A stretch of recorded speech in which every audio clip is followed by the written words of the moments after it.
When you decide to talk to your doctor about dry fasting, it is important to approach the conversation with preparation and clarity, because that will give you confidence and help your clinician give safe and specific advice. The first step is to schedule an appointment dedicated to this subject rather than bringing it up during a rushed visit about something else. Tell the scheduler that the purpose of your visit is to discuss fasting, so that enough time is allotted. Before the appointment, prepare a clear description of what you mean by dry fasting. Write down the exact duration you are considering, such as 12 hours, 24 hours, dawn to dusk, or even several days. Note whether you plan to completely avoid both food and fluids, or whether it is a modified version. State the purpose as well, whether it is religious, cultural, health-related, or for weight management. These details matter because your doctor can only give precise guidance when they understand your exact intentions. Bring a medical summary with you. Write a list of all medications with doses and timing, every supplement and herbal product, and if possible, attach recent lab results, especially kidney function and electrolytes. Prepare a short summary of any chronic health conditions, such as diabetes, heart disease, kidney disease, or high blood pressure, and list the names of specialists you see. If you have home monitoring data such as blood pressure readings, blood sugar logs, weight records, or notes about dizziness, fainting, or confusion, bring those too, because your doctor will want to know how your body is already reacting to stress. When the appointment begins, open with a clear statement. You might say, "I am considering a dry fast of this length for this reason, and I want your advice about whether it is safe for me and how to reduce risks." That kind of opener makes the conversation smoother because the doctor immediately knows your goal. Expect the clinician to explain potential harms such as dehydration, kidney strain, electrolyte imbalance, and the fact that scientific evidence for many claimed benefits is limited. Major medical organizations generally advise caution because dry fasting can damage kidney health, and because there is not enough high-quality research to prove long-term benefits.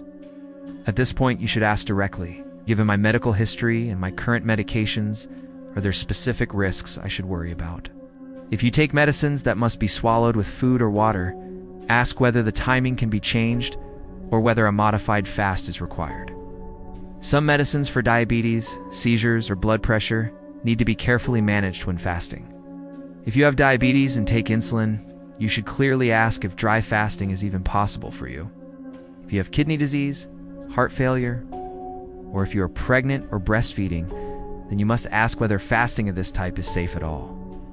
Ask your doctor what exact warning signs should make you stop fasting immediately. This may include dizziness, palpitations, confusion, very low urine output, fainting, or severe headache. Ask whether you should check vitals at home, such as blood pressure or heart rate during the fast. Ask if your doctor recommends blood tests before or after the fast. Some may order a basic metabolic panel with electrolytes and kidney function if they think dehydration is a real risk. If your doctor agrees to let you try fasting under supervision, request a written plan. This plan should state the safe, maximum duration, when to reintroduce fluids, how to monitor urine output, and whether you should use electrolyte drinks when breaking the fast. If you are fasting for religious reasons and cannot change the schedule, ask whether medication adjustments are possible or whether your doctor can provide a sick day plan. You should also discuss your daily life.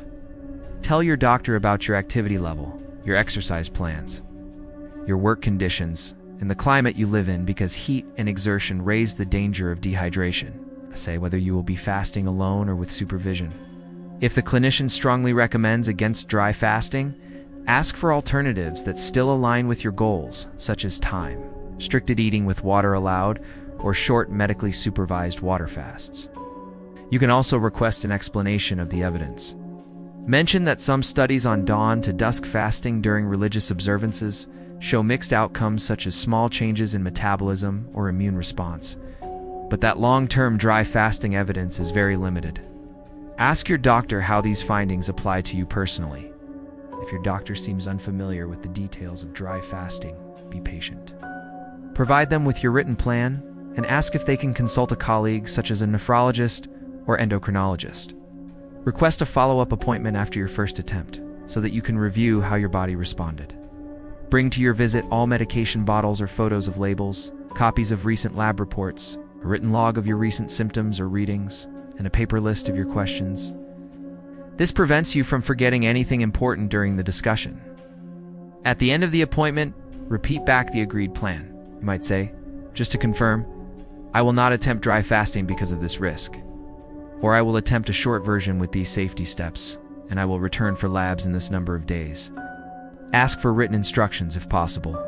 If you do proceed under medical guidance, request clear advice on how to break the fast.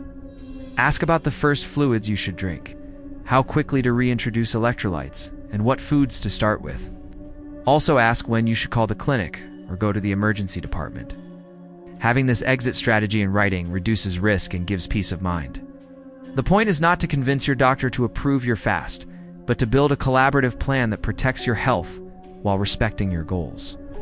By preparing carefully, asking clear questions, and providing full information, you will walk out of the appointment with confidence. You will have a medically informed plan, and you will know the limits of what is safe for your body. That is how you turn a vague idea about dry fasting into a responsible health decision.